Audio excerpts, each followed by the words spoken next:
Hey guys, Ryan Dement, Chasing Financial Freedom podcast. I hope you guys are having a great day this week.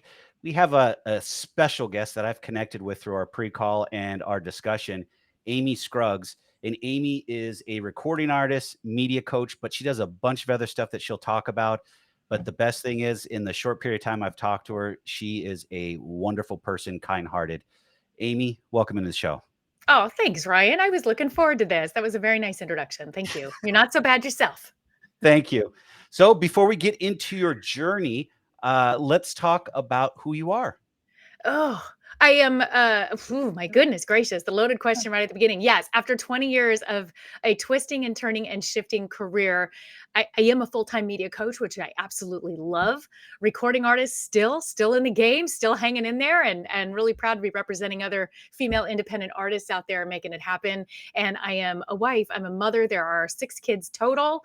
All are grown now, which means that I have the time to be doing this.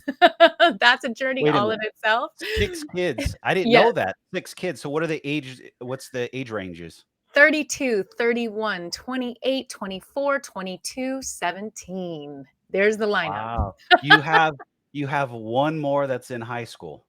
No, we accelerated this. You know, when once you have that many, you're like, let's speed this up. She actually graduated a year early. She skipped a grade. We got her on the fast path. So Cool. she's starts college in a few weeks, which is great. So you'll be an empty nester then. Of sorts. I was able to go to a local school, University of California, San Diego, and we're in San Mhm, Diego, so she's going mhm. to live at home. So I told her I'm going to convert her bedroom into a dorm room and put like plastic mats in the bathroom and still put bunk beds and rent it out to other people in the neighborhood. That way she really feels like she's getting the full immersion experience. You're being serious, right? Yes, and I'm also taking half of her closet. Can't have all that luxury your first year of college. That's ridiculous. It's ridiculous. Yeah, there you go. So that's So who I am. I crack myself up. I've got a big career, and we're going to dive into some of that and have some fun today. oh, that's awesome. So let's get right into it. The piece that we talked about the most is, and I know you're, and maybe you're not the most proud of it, but I am when you told me the story, is about having your song charting, but the journey that you've been on with that song. Oh my goodness. The journey with music in general, like any Yes. other artist out there, right? You can hear the song and go, look, that happened overnight. Nope. This is one of those 18-year overnight success stories. The song is called What If It All Goes Right?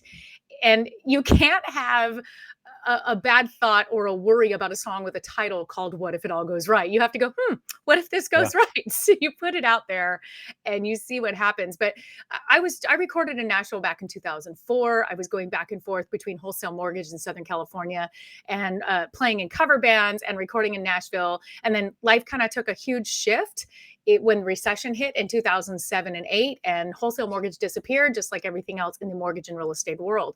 And so I decided to take those same sales skills and efforts and say, I'm really going to do music full time. But I knew that the way to make that, to monetize that was to be out touring. So I literally grabbed the kids and we went out and toured for the next years during a recession by asking for the business. So I wasn't recording anymore. I had to go town to town. We were opening for some of the biggest names in country music. I was on orders with the Army and also the spokesperson for American veterans. So we did a lot of military and veteran events, and it was really exciting. And the song then was Coming Home that we had to honor our veterans. And that was a really great time. But I always wanted that one song that was going to define me. And then life happens and shifts happen. And in 2011, stepped back into the mortgage and real estate world in business development, was still singing on request. But that opportunity to find new music and record a new song was definitely put on the shelf as I was hustling and helping sales teams, coaching sales teams, and then stepping into the driver's seat as a TV host for the past 5 years. Here comes 2020, the world shifted. And with that, you take a TV host and an artist and a performing and a speaker and all the things that I'm doing and sit me down with ADD, that wasn't going to happen. So I decided to channel more into helping professionals with media coaching, which we'll get to. But what was so fun about that time was that I got the phone call from my A&R rep, 18-year relationship in Nashville, that says, Amy, are you ready to come back and do your dream project? I have a producer for you. See, this was a time when musicians, producers, nobody was out touring. They were available. And I got my yes. After all these years, I got my yes from Fred Mullen, one of the biggest, most amazing producers you could ever even ask for. I mean, literally like the head of Disney music for years. So that was just a dream. I'm like, yes. So during a pandemic, we went through 1,000 songs to pick out the 5 that were going to be on this EP. And when I saw the title for What If It All Goes Right, I'm like, ooh, well, that just sums it up. That sums it up. I haven't even heard it yet, and that's the song. So we definitely put that one on the list. And when we got there, and even in studio, recording it that first day, there was something magical that happened. And it wasn't just me that felt it. The band felt it. Everybody felt it. And Fred took his headphones off and he goes, oh my God, everybody, that's a hit. We just knew it. There was just that energy. I felt this one so much. So then you go through the process and post-production and you wait and you hurry up and decide what your marketing strategy is. And I'm not on a major label. I am the label. It's Amy Scruggs Music. So I had to be very strategic, very wise with my budget, and had some great relationships. And we put it out there. And thanks to Airplay Direct, which is an incredible platform that gets music out globally, it Mhm. got attention. Stations are picking it up around the world, opened up opportunities for us to release it here in the US. And I would have never dreamed. I mean, it is charted in the UK. It's been #1 in Australia. It went to number 66 on Music Row just a couple weeks ago after 9 weeks on the charts. And this week, I was so surprised. And that's a funny story with another one of our fellow podcasters that brought it to my attention. The New York Times just picked it up for its summer playlist. So Oh, there we cool. are. So what if That's it all goes awesome. right? There you Who go. knew? And how do you go wrong with that? That's the How do you thing. go wrong? So that's the journey of the song. It's just really special and go, wow, this is supposed to have a life of its own. The world needs to hear this right now is the feedback that keeps coming back. And I produced my own music video, directed, produced, put that together. It's had huge success. And I'm just thrilled because I didn't put it out there with outcome in mind. It wasn't like, if this isn't a hit, then I've failed. I was like, if one person resonates to this song and is blessed, then it's a hit in my book. But to see what it's really doing is just so fun. That example of kind of letting go and watching and see what happens. And it is. So every little success point is just exciting and I'm grateful. I'm not attached to the outcome, but I'm having a blast seeing what this is doing. So there you go. That was the long version around to the point in the story of the song. Don't worry about it. Isn't it amazing what if you stay persistent and consistent, what life can actually turn out? And Yes. then even though we go through these evolutions of these cycles, like you said, you came back and forth, in corporate America and in doing your thing on the mortgage side that we've talked about. Yes. It's crazy where it leads you, but I got to ask the question: Did did you ever think that you would go back to Nashville and record a song like that and then start hitting the charts? No, I I had had closure on that piece. I knew I would still perform and do live shows and get asked to do events for military, and I would get called. Like I got called a couple years ago to open for Chubby Checker and Frankie Avalon. So opportunities Oh, like that would cool. still come, but an opportunity to record at that level and with one of the greatest producers in the greatest studio to put out a song like this, I thought that my time was done, and I was okay with it. I was proud of what I had already done, so I didn't live with regret. I never want regret. I was just grateful. Okay, well that was the end of that part of my recording life, and I'm proud of the song Coming Home. It was a great journey that we had with that in the late 2000, 8, 9, 10. Great. But this was unexpected and a gift that came out of nowhere in the middle of a pandemic by showing up, by being open, and by answering the phone. So I got to ask the question. I don't think we've ever talked about this. Do you think this is part of gratitude or being open to, new beginnings, or do you think it's just because you kept on staying persistent? I mean, there's many ways I look at it. I think from hearing your story, you've been very persistent, but the other thing is you're a good-hearted person. So I think this came to you because it's been out there for so long and it's like, okay, you attracted it back in. I think it's a combination of all 3 in a sense that if we don't stay persistent, if we don't keep working on it, we can't expect something to happen. If I'm gonna sit on the couch and just watch TV, I can't expect opportunities to come by, right? So we have Amen. to have that work ethic, that daily pursuit. I run my business as a business every day, and the ability to say, "I'm here and ready to show up," because opportunity can't come in if I don't put myself there. Now, the gratitude is the number 1 formula. I love, one of my favorite mentors, David Meltzer, talks about Mhm. if you want to change your life, start with gratitude at the beginning and the end of the day, every day for the next 30 days, and watch what happens. And that's the truth. And that means gratitude for the Yes. crappy stuff. That means gratitude when, like, this is a really bad situation, but I'm going to be grateful that it's an opportunity for me to show good character. It's an opportunity for me to learn. It's an opportunity for me to grow through pain. So learning how to really do gratitude in a big way has been a big big model for me.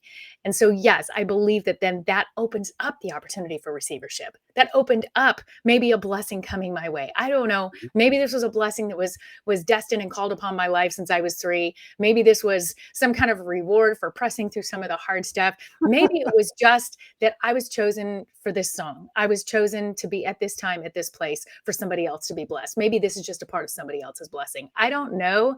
I just love showing up and finding out. And you were And in tune with it, so and it happened, so, I mean, that's really cool. I mean, you talk about all those things about showing up for your business and being ready. I went through this exercise this weekend, and it was crazy, and I'm looking at a whiteboard that's on the other side of this monitor, is I say this with I just I'm not gonna sugarcoat it. I've been stupid with some of the things that I'm doing in my business, and I say this, and I'm not downplaying a $10 job or a $15 job, but when you're a business owner and you're doing roles that you pretty much farm out for 10 or 15 bucks, you're basically shooting yourself in the foot and killing yourself in a business sense because you're Mhm. not focused on the money making pieces. Right. Your And highest I and best use. yeah, and I've got 10 things on that board that I've been doing that I thought were money producers until over the weekend, my girlfriend was here and she's like, "Why are you doing that?" And I didn't and it dawned on me. I'm like, "My gosh, why am I doing some of these things?" So now I'm saying, "Okay, for some reason, my girlfriend being here and telling me what's going on, now I gotta reset myself in mindset and be able to put myself back out there and be grateful for those things. Otherwise, I'd be keep on doing those things that are on my whiteboard Right. and struggling. And it's just amazing how little things in your life Mhm. come through and change your path. And it's like, I know Completely. that's not much, but it is because realistically, if you think about how much time I put into some of these things, I bill myself out, and I joke about it, is I try to pretend to be an attorney on television, is I bill myself out, at $200 an hour. Well, Right. if you start thinking about the amount of hours, I've got hours up there, it's about 15 hours a week that I put out Right. in those tasks. So, figure that money out, and could I be doing something else with my life? Now I that was the long quotient of that. My question to this is, No, but that's brilliant, and it's so true. but I like what you said is you show up for your business every day, and that's where I wanna dig into is how do you do that, and how can we get some nuggets and share that with our listeners? Because we have some entrepreneurs and business owners that are struggling to get to that point, and Right. we have this buzz, there's this catchphrase of scale. Scale is relative to what you wanna do, and everybody can define it, but Right. if you're more effective with your time, your business is going to grow arbitrarily because you're doing the things that you're most effective at, but also generating the most revenue Mhm. with. I I love this, Ryan. And first of all, just to touch on scale, I know everybody wants to scale, but the problem is a lot of times Yep. they say, well, I have to scale by next week, or I want to scale by this time next month. And once you do that, you're putting limits on it. Because what Mhm. if you just say, I want to scale as quickly as I can by working in my daily pursuit of my potential? Guess what happens? You might scale faster than you thought. Or it may take Correct. longer because the right components have to come together and it's in your best interest. So we can think about scale, but we still have to take those limits off and stop putting times on things. If I had put a time on something when I was 30, I would have fired myself 15 years ago. Thankfully, I'm still in the game and I still do. I fire myself every morning and then I rehire myself by the afternoon and it's a fun process. But take it, I'm excited to scale, but I'm going to scale as quickly as possible by doing the daily tasks and by being in the constant pursuit of my potential. And that means being excited about what I'm doing and staying excited in my passion and in what I'm doing, that these activities are going to get me there, then it will. Because I have had the most amazing phone calls incoming, surprise things that weren't on the schedule. And it's like leaving room for that, staying open for that, because then that might change the entire timing of anything that I thought was in the plan. My job is to stay in business every day, number one. We have to look and say, what am I doing? Just to your point, to stay in Mhm. business every day, and Correct. what activities do I get paid for, and what activities do I not get paid for, and how do I prioritize that? Second is I'm a steward of my calendar. I am literally studying my calendar constantly. Where can something be scaled back? Where is there room to add in where I don't waste time and just noodling on social media? Even my social media time is purposeful and a Mhm. scheduled part of the day when I need to set those things, run those ads, check the algorithms, and then I walk away. It's off. I'm not looking at it. It is not even an open browser because guess what? There's a 30-minute span that I could make a consulting call for somebody Yes. Or I could work on a back end of my systems or my business, or maybe take 30 minutes for my health and wellness, because then I'm recharged and I can go have another 5 great hours in my day. Looking at my calendar, saying, how am I being effective? And what does my week really look like? And again, is that going to reach my potential for my pursuit? And that's what keeps happening. And what happens is it comes quicker, even though that's not what I've asked for. And then when the times it goes slower, I go, oh, this must be a blessing. There's something then that needs to shift. Then there's something I need to learn for this, something I need to evaluate, or maybe I just need to be in the moment. Sometimes if it's a slower month, maybe that's the gift, because I needed to breathe because I was getting tired. And if I'm tired, I'm not effective. I'm not bringing my best to others, because everything that I do now, especially with coaching, is helping Mhm. others. Or being on this great interview with you, you would not want me tired and cranky. That would not have made for a good time together if I was kind of not really here and present. But I'm 100% present with you Yeah. because I want to bring my best, because I've made the commitment to be here. And so therefore I'm working in my business right now and I'm proud of it. And so really looking at each task, and that's the third thing I wanted to get to, my takeaway for this is, I'm very, with the tasks, I have a do it now philosophy. If you ask me, Ryan, Amy, hey, can you send me that referral for so and so we talked about? Can you send that over? I'm the minute this is done, I'm going to do it right that minute. Because what happens, we'll say, yeah, and then we create this list, and all of a sudden we have 20 tasks on there that if we had done Yes. right then would have actually saved us an hour or two. So anything that I can do right that minute, oh yeah, let me forward that over to you. Oh, let me cut and paste that. Let me do a quick edit on this and then send it off. And the next thing you know, my list then only has the major blocks, the working with a client, the developing the business, working on a great project. My projects get more concentrated time because my do it now tasks get done immediately. And that's how I Do manage my day. so do you have any type of outsourcing that you do, that anybody that supports you, or are you just all yourself? Uh, at this point, I still do manage a good chunk of it myself. I have outsourced some content creation, so that's okay if I need that. I'm still selective though, so it's not just over the top and unnecessary. I still evaluate what content do I need created and which Mhm. needs to be outsourced. My husband definitely helps me with admin and the back end with the website. Definitely editing and going through things that I'm writing. If we have press articles, he's a second set of eyes, so he's a huge help with my PowerPoints and things like that. He likes to dive in and do those long tasks and look at every word and every bit of punctuation, where my ADD doesn't exactly thrive on that. So that's the outsourcing. Other than that, I really run the ship over here. But it's manageable because I also look at, I don't need to help the whole world. I don't need to coach everybody. I want to coach those Whoa, handful whoa, of wait, wait, people you don't that are wanna meant coach to be. everybody? No, I just want to coach Oh, come professionals that on. want to work with me, and we choose that this is a fit. And then I can give you my best. If I've got X amount of clients all month, they're getting my best. And then I'm Of not going to course. burn out. Yeah. So I've gotta ask, so you're managing your sales too, I'm guessing, so you're doing everything, you're doing soup to nut. Yes. If Okay, no, no, no, because this will get me into where I'm going. No, I get it. I handle the same stuff too. I just I know certain things I've gotta I for me is I've gotta put it out and give it Mhm. to my VA, otherwise, it'll drive me bonkers. Right. Um, for that individual that is like yourself, that's wired that way, that are focused on their business, coming to the business every single day and doing what they're doing, like you're doing soup to nut, your to-do list is there. What are some nuggets that they can use to be more effective with their time? Things that you've used in the past to better yourself with one-time management, but also effectively managing the business on a daily basis. I gotta learn to speak English. Daily basis, so you can grow your business, one, and two, be effective with the time to generate effective revenue. I think one thing that we need to clear every day that we have a tendency to do as entrepreneurs is almost starting to pant like, I have to, oh my goodness, okay, I have to get the, oh Yeah. shoot, this is coming at me. To stop and breathe and say, this is going to be a great day. I can accomplish all of this. I've set the time, I've set the intention, and taking the pant and the panic and the race out of it, and realize that this is just a daily pattern. Looking at it as a routine and not a panicked finish Mhm. line we're trying to get to. This is just my routine. So I can check these things. What are the most top priorities that I have to check off of? What do I get paid to do?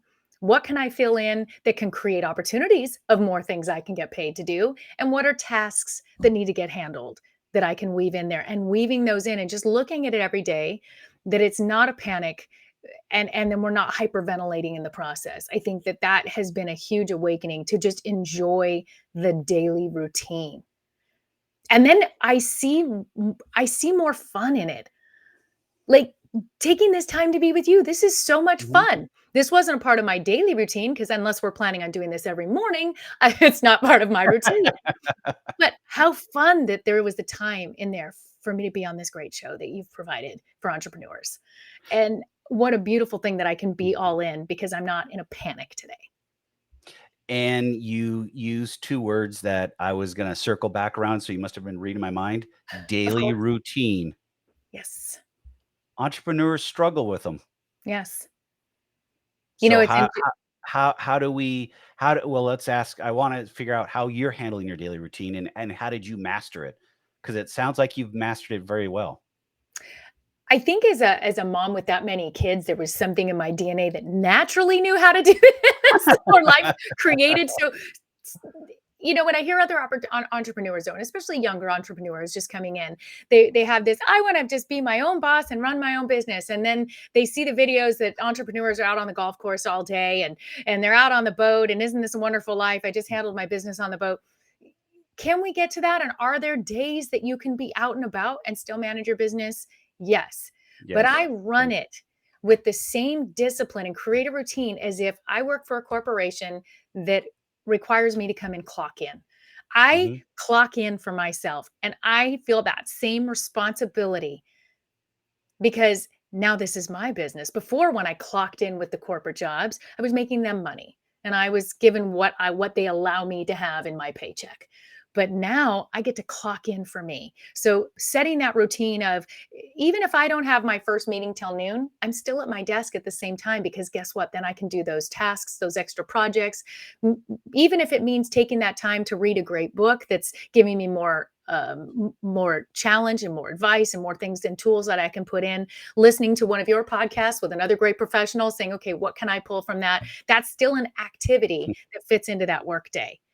And so creating routine that says I'm going to show up pretty much at the same time. Of course, there's going to be flexibility, but if there is flexibility, I kind of work later then. I give myself a full spectrum of work that I'm accountable for. And then I see it as a I'm a proud business owner. This isn't just a hobby. And you are saying all the buzzwords, and it's like, man, you're reading my mind again. Is accountability. I mean, you talked about these young individuals coming in that are entrepreneurs. I have some of them calling me too and saying, "Hey, Ryan, I want to be like you." And I'm like, "You want to be an 8-year overnight success? Have 2 failed businesses, and Right? you're working on a third, and the third is, and I don't even define, success what I'm doing. I have just learned how to manage my daily routine, be accountable to myself, Yes. being persistent. Uh, I've had a lot of failure, and the Thank you. failure has not defined me. It's taught me. But the other thing is, I've learned that I'm a little tougher than I thought I was when I first started this journey. And when I tell individuals that, they're like, well, that doesn't sound like fun. And I'm like, it's not. I mean, You I gotta joke be about it. prepared. Yes. Yeah. And I joke about it and I said, "Are you willing to eat peanut butter and jelly sandwiches?" Right. And that's what it Take boils the down hard to. risks. Yeah, Invest in yourself. and I tell people that, I'm probably gonna have to go back to peanut butter and jelly here pretty soon because we're gonna make another scale here, Mhm. and I'm not allowing my past to control me, but I'm allowing my past to shape me to where I now know that I'm gonna put everything back into the business, and I will make Yes. sure that my family's taken care of. I can skimp, but that's gonna get us to the next level, and that Right. I'm not gonna even use the S word. It's just a next level, and it's Yes. another tier, but I'm not afraid to do it, and I'm not afraid to live on peanut butter and jelly sandwiches, live well below my means. That's what entrepreneurship is, and the other thing that I always joke about, but people think it's funny too, is corporate America never taught me how to be a fisherman or a fisherwoman. I never learned how to fish because I was fat and happy every 2 weeks. I Right. got paid. I Right. mean, I didn't have to worry about it. My paycheck was in the bank It was account there. every Friday, and now it's like, "Uh-oh, I gotta go make sure I've got some food on the table and pay the bills and put a roof over my head." Right. That's entrepreneurship in whole, and people don't see that. They do not It's see that. crazy. But, I love when talking about the word failure. So, it's one of those words that people go, "Ugh." I love the word because 'cause I'm not afraid of failure. You know what I'm afraid of is regret. I'm afraid of the Yes. regret of not trying. And the thing that I've learned from my failures is, well, with these work skills, with these daily habits, if this all gets ripped away from me tomorrow, if I call you tomorrow and say, guess what, Ryan, the song's flopped, I can't release any more music, and I don't have any opportunities for more clients. What I do have is a work ethic that says I can go build it again. I can do Correct. it again. I've done it. When the industry collapsed, when my career and that job in wholesale mortgage disappeared and I went out and toured, my touring came from using the same skills as going out and asking for the business in Mhm. mortgage. It was the daily grind of skills that said, I'm going to go ask for the business for my music. I know I need to find the highest and best price point to go tour with. I can't do the small little club on the corner that's going to pay $200 for a 4 hour set. I need to find the bigger paying shows. I have kids with me, so it has to be family shows. I set out a business model of what that needed to look like in order to accomplish those goals. And I ran it as a business. And I could do it again. If you take all of this away, I'll do it again. That's amazing because that mindset, and this is just me saying, is we've lost a lot of that in upcoming generations because of the internet, social Yes. media, and they think what entrepreneurship is or working or whatever you want to say is just that easy. I'll show up and I'll get paid, and then if I don't like my pay, I'll quit, and then I'll go find another job, or I'll just stay at home or whatever. I saw this in the Wall Street Journal. It was either last week or the week before. They're calling it the softly quitting generation, to The where silent quitting. Yes, I silent saw that. quitting. There we go. I Yeah, saw that. Where they and I'm like, slowly just stop doing the extra. They turn their phone off at the end of the day. It's basically like, I'll show you, you're not getting any extra out of me because yes. I'm not happy here anyways. Yes. And it's like, my gosh, you're getting paid to do a job, and if you don't like it, go find another one. I mean, that's what it boils down to, and it's like, I guess the word to use is entitlement. I It don't is. know what else to say. You and I would And be out of business if we put that model into practice. yeah. And then these individuals want to come and say, "Oh, I'm gonna be an entrepreneur. I'm gonna do all this. I'm gonna put up a TikTok and I'm gonna have 1,000,000 followers the Oh my next day." And I'm goodness, like, that's "Oh my gosh." It's so backwards, and I and don't know. even if it does happen for them, it's short term. What Of what course. long-term skills am I creating that could adapt? Because, I've joked, at some point, I'm gonna have a face just for radio and not television anymore, right? As I get older, I need to be able to shift and adapt. Thank goodness we have podcasting. But but I need to be able to know, what is my career gonna look like 10 years from now, even 15 years from now? So how can I create these habits that will shift into what I'm doing then? It's maybe just a consultant in a different way. Long term, setting the stage and habits that will then create those opportunities. Your mindset is so beautiful. Mwah. I wish I could have everybody come on and say all those things and be able to share Let's it out to huddle. the world over and over again, because that's truly what's going to make us successful. Whether you want to be an entrepreneur, you want to be a 9 to 5 W-2, or whatever you want to be, it's your mindset, and it's the mindset of getting off the couch and going to do something, finding what you like and go after it. You can monetize it and make it a business if you want to. Great. If not, entrepreneurship is not for everyone. I got that. But Mhm. you've got to do something with your life, and saying that you're going to stay at home on the couch, binge watch Netflix and become a TikTok star overnight because you put out one video, uh, is crazy in my Right. mind. And these habits, they follow through into our personal lives. Again, Yeah. pointing out, I have a big family. If I didn't have these kind of organizational skills or do it now philosophy, I have a girl who probably wouldn't have gotten into college because Yeah. managing a senior in high school was a full-time job. Managing adult kids that need help. I mean, when the pandemic hit, I had 3 sons lose their jobs in 3 days. And I Oh, said, "This wow. is not a drill. I want everybody's financial spreadsheet on my desk by tomorrow. We're going to review, assess, we're going to triage, and we're going to figure out what needs to happen to make sure that everybody gets to this next function." I mean, but that's what you do. And these skills went right into my parenting, how I help them grow and navigate life. And hopefully they're learning that from me. They will never question my work ethic, and I'm modeling that, and it's a good thing. And your kids probably are wired pretty close to the same way you are. I mean, I would be h you don't think no? Maybe a couple of them.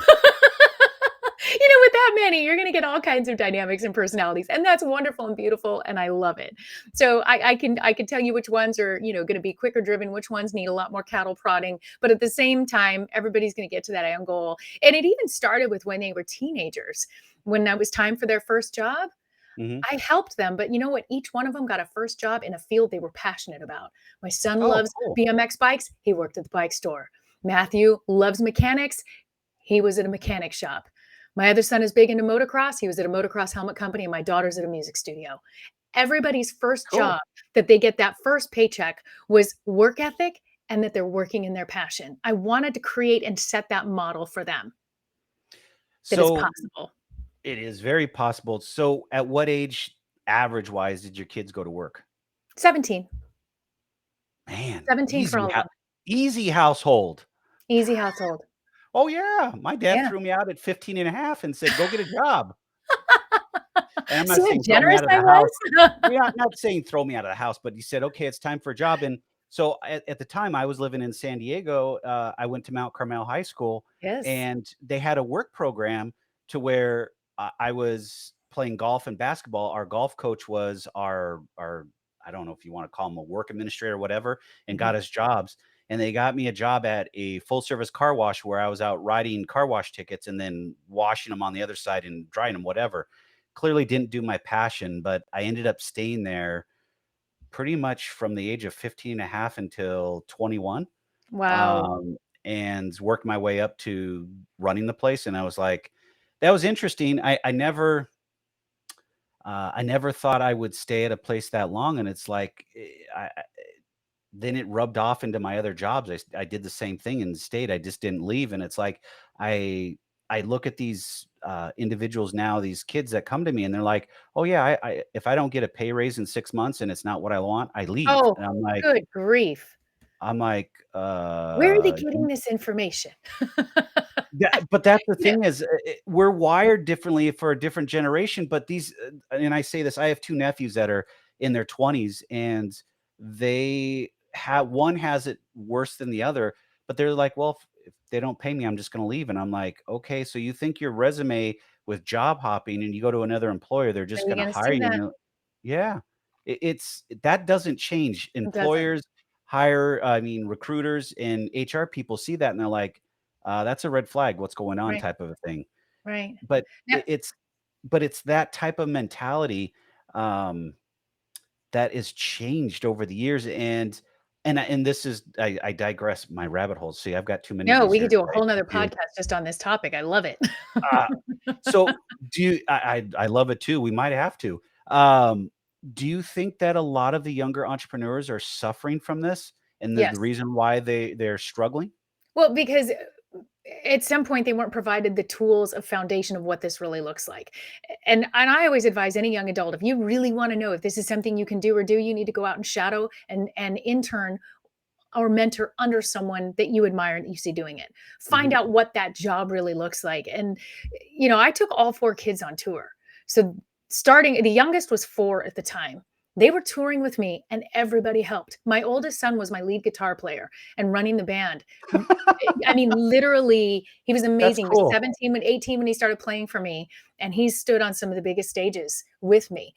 And there was a respect element that the minute we walk into that venue, everybody represents this brand and this business, including the kids. And everybody works hard because this is our family business. This is what we're doing to be thankful, to provide, to put food on the table. And they all learned very quick what that looked like. And then when it was time for their own jobs, then they started in those other places that they wanted to be. But I did start with them young of what hard work looks like. and when everybody has to pitch in and help out. And that's what happened. And maybe today's entrepreneurs haven't had that model. Of course, not everybody's mother goes out and tours as a rock star. Totally get that. Not the normal situation. But I think every young person could volunteer, do community service, Mhm. mentor, and go immerse yourself in a business. If you think that's your calling, go immerse yourself and find out what the daily nuts and bolts look like.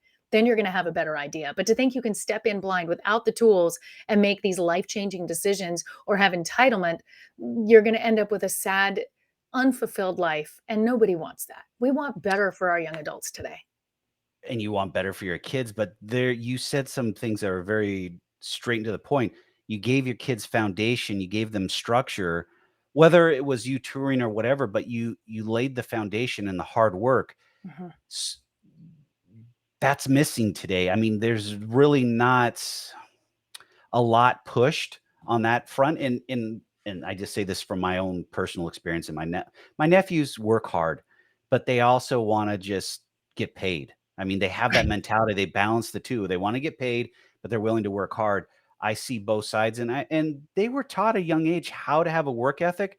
I just think they've been, I say, corrupted by, Right. social media and so forth, but they're very smart, highly educated. But I see a lot more people coming to me and talking to me is that they didn't have that home life, that structure. Right. And then now they think that it's going to continue that way. And that kind of leads me into my other side of my business, my coaching and change. I mean, I do change coaching. It's life. I mean, come to me with your 3 top things that you want to change in your life. I'll help you get there, but you're going to Yeah. have to put the work and effort in. I just don't see that happening. I mean, within 5 minutes of talking to somebody that comes to me, I'll tell you that they're gonna wanna make change or not. If not, I just say, "Hey, I'll be here when you're ready. I'm willing Right. to help you, but it looks like we're not quite there yet." Like you said earlier, you wanna work with individuals that you guys are connected Yes. and you both see the same vision. I'm the Course, same wasting way. your time as well, and Yes, you're not giving yourself to somebody who really could use and need and make drastic changes. Your correct. talent needs to be used in the highest and best way for those individuals that are ready. And if you're not ready, like you said, that's great. I'll be here when you are. So when I after a consulting call, say, "Hey, I'm not going anywhere. You know where to find me. When you're ready, I'll be here and we'll see if it's a fit at that time." And that's okay, and I was talking to a gentleman last week, and he was a little insulted because I told him that. I said, "Hey, it sounds like you're not quite ready yet. I'll be here when you're ready." And he's like, "What are you talking about?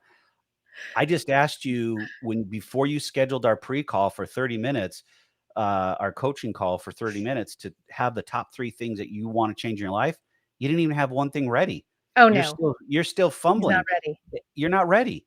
And If you can't make the list, you can't tackle the list. correct.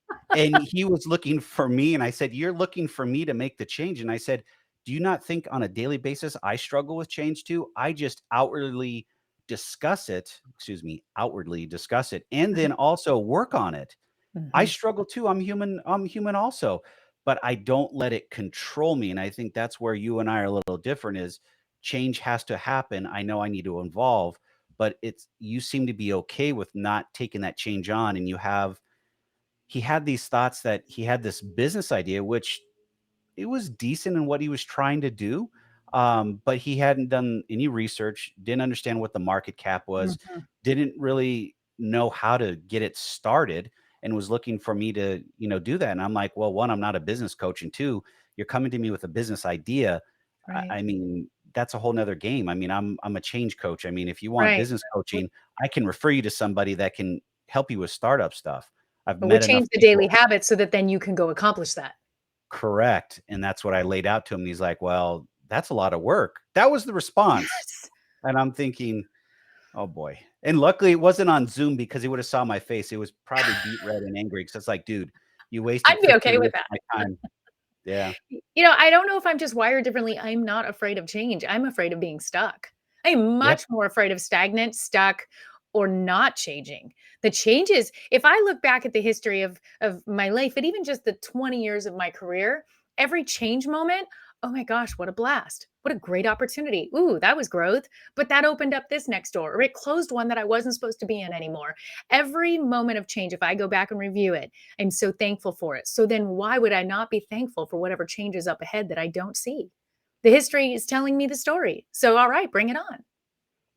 But you're also grateful for what you have. So once you're grateful for what you have, the change comes along with it because then it says, okay, now you're happy for what you have. You're content. And now you're moving into another piece of your life where that comes change. There will be adversity, but there will also be wins in there for you too. And people don't Yes. realize that change is truly a blessing wrapped up in disguise to where you're going to get some L's, but there's going to be a lot of wins in that. Yes. I address that with my clients as well. And it's really personal work that I do because the change for them means that we might be changing how you speak, how you articulate something, how you carry yourself, how your face looks. We're going to change your body language, and it's very personal. And a lot of Oh yeah. times you have to be ready for that work to say, okay, I'm going to take out your filler words. We're going to take and change how your dialect is because you're wanting to be taken seriously. You're wanting to be on these larger media fronts and broadcasts, but you're still speaking in a low monotone voice or Mhm. maybe nasally or just not articulating. We need to work on vocabulary. We need to work on phrasing. We need to work on where the sound is coming out from your mouth and how you carry yourself, how you sit. It's very personal. A lot of people Gotta are sit up. uncomfortable with that. You've got to sit up. A I lot of saw your people, clip on social media. I'm like, "Oh, man, I better make sure I'm sitting up when I'm you better talking be to her. sitting up. I But don't wanna be it's I don't want true. that stern lecture." No, if somebody was just reclined back and in a lazy boy while they're doing their broadcast with you, would you be as inclined to take them as seriously as a professional? Oh, no, I And mean, by all means. I mean, but look at me. I mean, this is my presentation. I'm in a t-shirt, but that's just who I am. But I know when I dress up for something like if I'm gonna go speak in front of a bunch of people, I'm not showing up in, a right. t-shirt and shorts. I know to work my way through it, but I also am respectful of myself. I wanna Yes. be who I am. So I mean, that's But the other what but thing Ryan, is what I love about you is that you're alert, you're present, you're engaging, you're mhm, making eye contact. Your face is showing that you're engaged in the conversation. If you were just monotone and your face stayed in the same like, "Yeah, I'm here with you. Great. Another interview. Talking to Amy." That's the part I'm talking about is how you carry oh, yourself. I don't care about your t-shirt. It's fabulous. What I care about is your face, your inflection, mhm. your body language. That's where the message is. Oh, yeah, and it tells a huge story. I mean, Uh, we could go in deep into that. So you start talking about that, and I really like that. So what do you really help people with in your coaching business? What's the number one thing that you help people with in your coaching business? How to deliver their message. Everybody's got their story, whether they're representing their nonprofit, their business, themselves, their family, a community outreach, a Rotary Club. Somebody's representing something if they're going to be on any kind of podcast, media interview, or creating their cell phone videos because they want people to see it. At that point, we need to create that message and how to deliver that message. And then how to then take those messages and create Mhm. opportunity for them to be visible. So there's two steps to that. But the first part, you can have the greatest business and you want to put it out there and you're putting it all on social media and you're turning on your camera and going yeah, so what I'm here today to share is the success of my business. We've got a problem. So we need to learn how to level that up, how to really deliver your message, how to shorten it up, get to the point, because we all have small attention spans. But a lot of great professionals are missing opportunity with that fear of the camera or not being willing to reevaluate their communications, their Mhm. vocabulary, and how they deliver themselves. A lot, I mean, I'm sure you as well have been in interviews or hosted interviews where great Yep. professional, but oh my gosh, where's the energy? Where bring in your game. And a lot of people are just intimidated or don't take the time to have the self-awareness. So my coaching really brings out that self-awareness. We do a deep dive on it and we change the way you present yourself so that you can be heard. Is the biggest fear when somebody comes to you, is it the camera? I mean, what do you think is well, not think. What is the biggest obstacle that you tend to face with your clients? The camera's the secondary. What's so funny is the most common thing I hear is, "Oh, is that how I look and is that how I sound?" And the answer is yes. So if you don't like it, then let's work on it because it's the same voice and the same face you take out everywhere you go. The camera is just like another person looking at you. We just Yep. walk around looking out of our eyes so we don't realize what people are looking at. The camera is looking at you and you can see it back. So guess what? You find out that you maybe have that, unfriendly resting face, or you find out that you might look angry all the time, even when you're happy. I joke, my family jokes, this is my angry face. Because I know how to keep if I'm angry, you don't know it because I'm still smiling. And it's, it can be used, but I try not to. The awareness, it's not the camera, it's that people aren't ready to look at themselves. Everybody wants to get on TikTok. Everybody wants to look at Oh my videos, look at gosh. my videos, look at my videos, but they won't look at themselves. We have to Yes. start looking at ourselves first. Then we can worry about what our message is. Oh yeah. It's been backwards. And then we just see all the disasters. And don't get me started on virtual meetings and the cameras facing the ceiling and up the nostrils and people getting up and down and turning around in front of the camera. Please just stop doing it. We are too far into this virtual world now to continue those behaviors. Frame yourself, sit down, look at the camera, and treat it the same way you would as if you were in an in-person meeting, and watch and see what opportunities might unfold in some of those virtual meetings that you are missing. But do you think during this whole pandemic and everything that's going on, and social media and internet, do you think we've lost that human to human touch and that ability to effectively communicate? Many have, yes. Absolutely. There's almost a laziness that's come in with it. But Ryan, I feel like I'm right here in the same room with you. We're communicating and engaging with each other in this time, no different than as if I drove to your office, sat down, and we were sitting in a boardroom. We've both got our energy. We're both engaged and connected. And I feel this has been just an incredible, valuable time. And It's also everyone can been have that same opportunity exactly, and without the commute. it's healthy. We're having great conversation, and the things that you are saying are so on point. And the best way to describe it is holy smokes, because you've got the same mindset I have, but I don't say enough. And I'm with you. Message, message, message, and you put it out there. I think I told you in our pre-call that I've put myself to a challenge for YouTube and putting videos out and so forth. Yes. And then my girlfriend has now tasked me with YouTube Shorts and Facebook Reels and Instagram Reels, whatever. The funny thing about that is when I see myself, I by all means, I don't care what I look like. I try to present myself. I try to be as happy as I can, but she always scolds me. You never smile enough. You never smile enough. And Is I she said, pointing okay, out your resting face, Ryan? Is that what's happening? correct. But the thing that I'm challenged with, and I'll continue to be challenged with, and you can give me feedback, is when I go on camera, I'm typically not talking about a topic that's sexy. I'm not trying to do something crazy to get views, likes, or whatever, because I tune all that Sure. out. It's all vanity numbers to me. I'm looking to provide value. So when I'm talking about change and being able to level your game up and be able to do something different in a week that you normally don't do to make that process start kicking in, people look at me like, "What the hell are you doing?" And that's when I was telling you about those comments. I Mhm. must be getting to the right place because I'm getting more hater comments than I do positive comments. So I'm like, "Okay, I'll keep on doing this path." But in the end, it's the vanity is just that. It's whatever.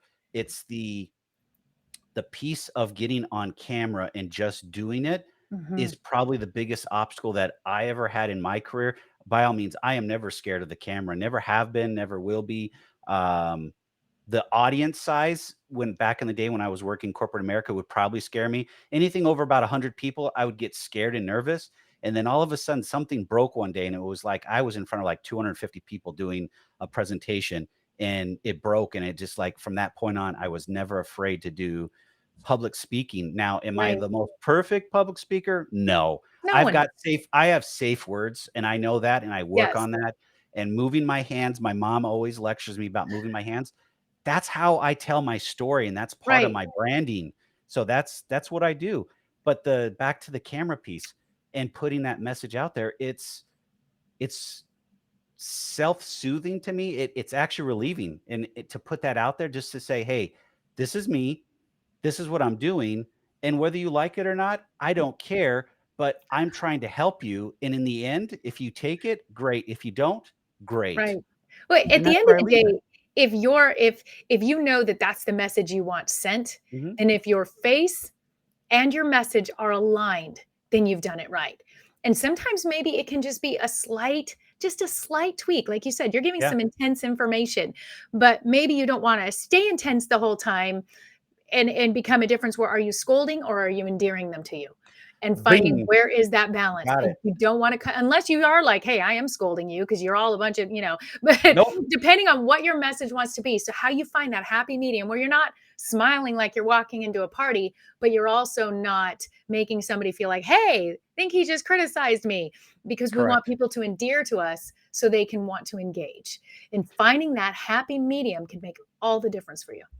And that's the journey I'm on. That's the struggle because she says I need to smile and have a different approach on certain things. So I've been trying it for the last 4 or 5 videos. I'm by all means, I'm not good at it, but I'm getting better and Do you want me to start my daily critiques? go for it. I'll start putting I little have, but notes in there for you. by all means, I mean, I'm an open book and I got thick skin. So I mean, I like to improve. Um, and all joking aside, and this is going to digress into something else. And we're already almost 52 minutes into it, it feels like only Sorry, 5 everyone. minutes. No worries. Um, you're going to be going on, a good friend of mine's podcast, Brian Kelly, Yes. and he does some similar things that you do and so forth. But the one thing that you both bring in that realm is great critiquing, and it's positive and it's reinforcement Mhm. because he's giving me ideas on video, he's giving me ideas on post production and all those Mhm. types of things. And you're giving front end piece and talking about that.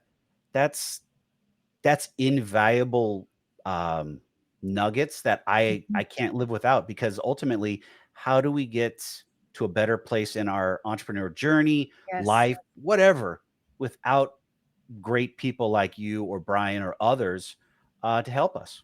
Well, and great platforms like this where we get incredible advice from somebody different every time. I mean, Yes. we have imagine if I had had these resources 20 years ago when I was starting. Oh, Oh my man. gosh, like this is a gift to any young entrepreneur. You want to get a Yes. good start, know what it's like? Follow the show and listen to every episode. You're going to be a different person 6 months from now. And this is what's so awesome about this type of platform, what you're offering, and others as well. I'm looking forward to the one coming up with your friend Brian as well, is it's giving opportunity, free advice out there for everyone. This can Yes. work for you. And take what works for you and toss the rest. That's fine. That's fine. But we're here to give our advice and our wisdom to say, here, we paid the dummy tax. I paid 20 years of a dummy tax to be able to come here and have this conversation today. Yeah. And we're trying to help others avoid some of that dummy tax and start some of these new habits and new ways of looking at how they carry themselves, how they run their business, and how they present themselves today. And being open to change is Yes. probably the biggest thing because when I speak to an individual and they arbitrarily poo-poo on me on any type of idea about, okay, are you the first thing I'll ask is, are you okay if I critique? Because they'll say, I've got videos. And I'm like, by all means, I'm no professional, but I will critique it. And if you're open to critiquing, I will. And then immediately when I do that, it's poo-poo on it. And it's like, okay, so you're not open to this, but I'm trying to help you get in a better spot. Ultimately, that'll help you. Maybe you need to get somebody else to give you some critique and see where that aligns, whether it's with me or maybe they're different. I don't know.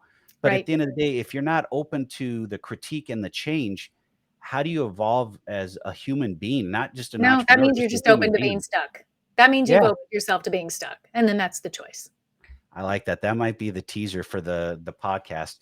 You're open to being stuck. I love that. That's a good one. I like it. Thank you. You're welcome. Um, So before we wrap this all up, I want to be able to share with the listeners a nugget tidbit. What would we want to leave with you and the show? What could you share with the listeners? One tip that we could take away that's actionable to change our lives. Take the limits off. Don't say, if I'm not this by this day or this age, it's over. Take off the limits and watch and see what can happen if you work in the daily pursuit of your potential. Deep. I love it. I love it. I love it. I love it. Well, Amy, thank you very, very much for coming on the show. But before we go there, how can everyone get a hold of you? And I will put it in the show notes, but I like to also let you talk about it too. Thank you. AmyScruggsMedia.com, AmyScruggsMusic.com. They both feed to the other. You just have to find one.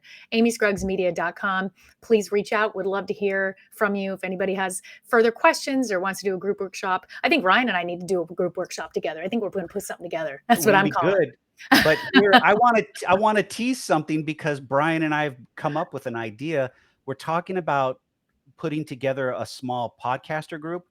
And I hate the word mastermind, but that's Right. where we're started at, to where we're talking about, or we're talking with other entrepreneurs that have podcasts, the struggles like what we've talked about on this show, but then also sharing and then allowing some potential up and coming entrepreneurs or Mhm. individuals that are business owners that are struggling, and then be able to take the different podcasters with their skill sets and be able to have those conversations and turn those Love it. into episodes. The connectors.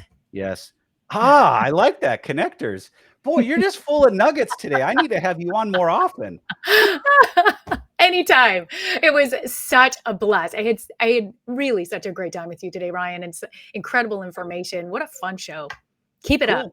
Cool. Thank you very much. I'm honored for you to come on, and we'll be chatting.